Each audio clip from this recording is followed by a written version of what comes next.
12 years. That's how long the Volkswagen Polo has been in India and has remained largely unchanged. And now it is time to finally say goodbye to the Volkswagen Polo, and to celebrate its life, we went to a racetrack. Hello and welcome to Pitstop.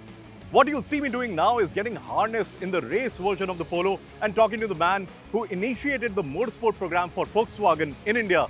And that program started with the Polo. And after that, of course, I'm going to get behind the wheel as well and give the race Polo some beans. So it is a very, very good way to say goodbye to the Polo.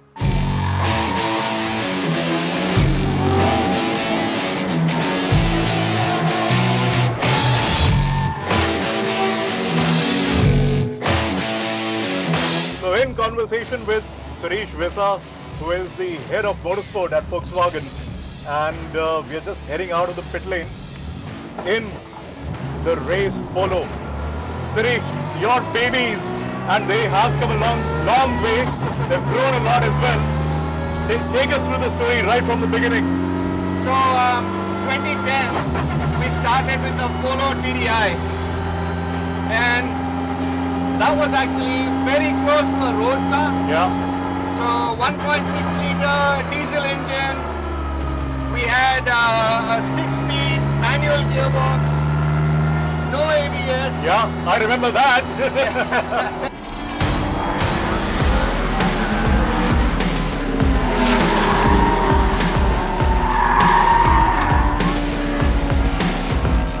So when was the actual in-house development put into effect?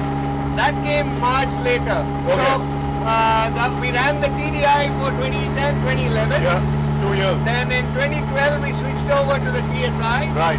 With the Polo R Cup. Right. And that was with the DSC gearbox, with a race ABS. Yeah. And essentially the same sort of same suspension. Right. Different brakes. The engine put out about 180 horsepower. Right. And it was a lot of fun.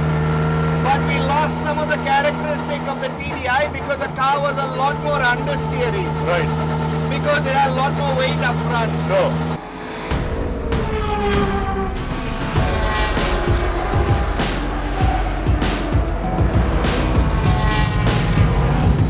Then from the Polo TSI, we moved on to the Vento. Yeah, that was also a very good project. Yeah, so the Vento was sort of the beginning of our journey. Right. In terms of being self-sufficient in India. Right. Because with the Vento, what we did was we actually did all of the chassis development here. Right.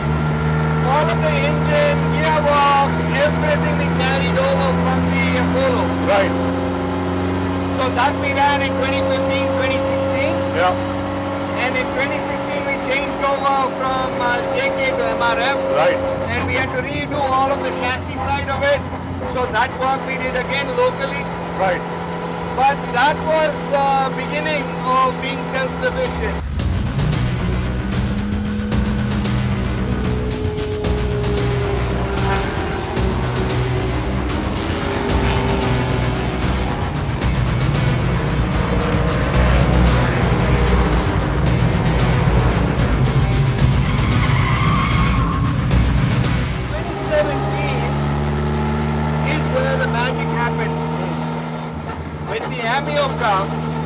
We went from basically getting a sign-off on the AMIO Cup project in October to having 25 cars ready to race in March. Yeah.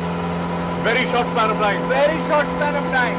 And the best thing is that was develop a brand new chassis, completely develop a brand new suspension setup, brand new engine. We had to calibrate and set the engine up, brand new gearbox. So we had to again set up the gearbox, the paddle shift, all of this. Yeah. It was a lot of work.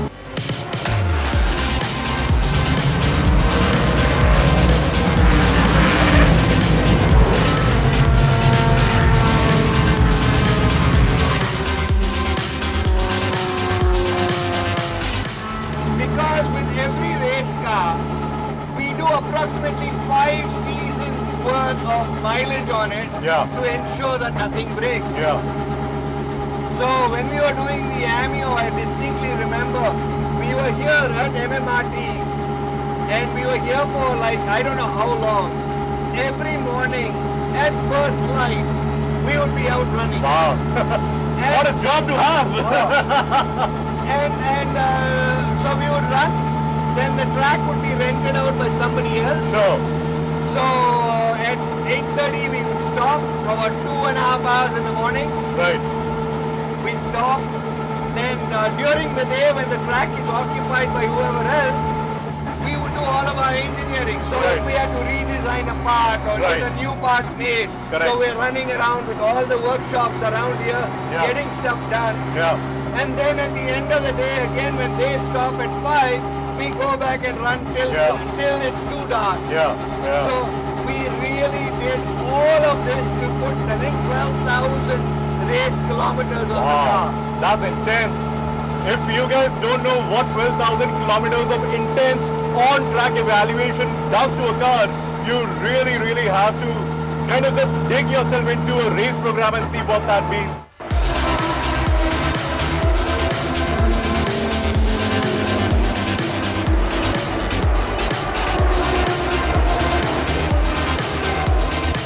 You know, the minute that we were so self-sufficient, because the AMIO, we did all the packaging, and we had to develop and design and develop the wiring harness. Brand new ECU that we had never run before, so we had to learn, understand that. We developed local suppliers to make carbon fiber rear wing. Lots of bits and pieces. So it was a lot of localization, a lot of engineering, R&D, brilliant project. Then the car that we're in was the next big project, which was the race Polo. So this was essentially the same drivetrain as the AMIO, but the chassis was completely reworked. So from the Vento onwards, every single race car has a welded-in roll cage, and that's all done at our plant in Pune.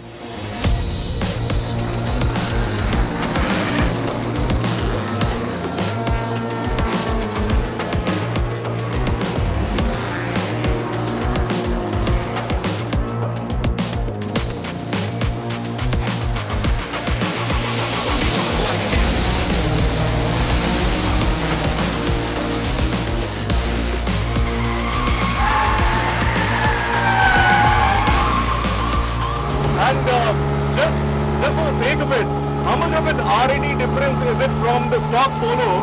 Of course, you know, everything changes. You have bespoke suspension, you have all the roll cage and everything in terms of construction. But how big is the team and how many hours do you put in to do all these things? The team is actually quite small. Okay. I have, not including myself, I have anywhere from 4 to 5 engineers. Okay.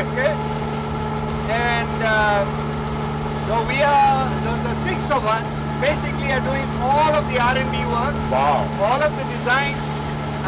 We are working with suppliers also in terms of getting parts made locally. So it's a very tiny team, and in terms of the number of hours, I don't think we ever kept track.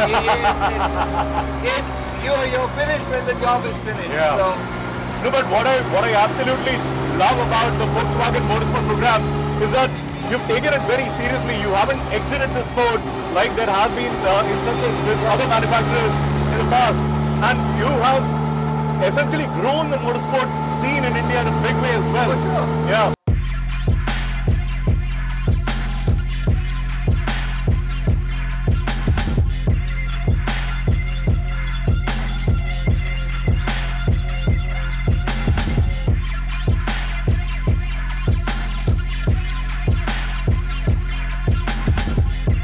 And now we're going to be going absolutely hell for leather, so it's going to be almost full throttle all the time.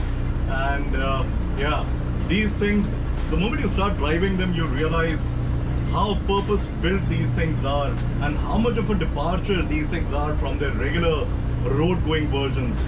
And the level of R&D that is invested in making these kind of cars is absolutely phenomenal.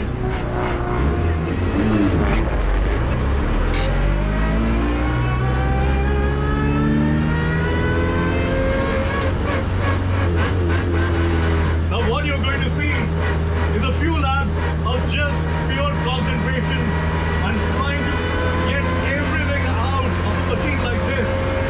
Riding on slicks, it's a very hot day, so the track temperatures are also very high. Let's see what we can do. It's just exiting the pit lane.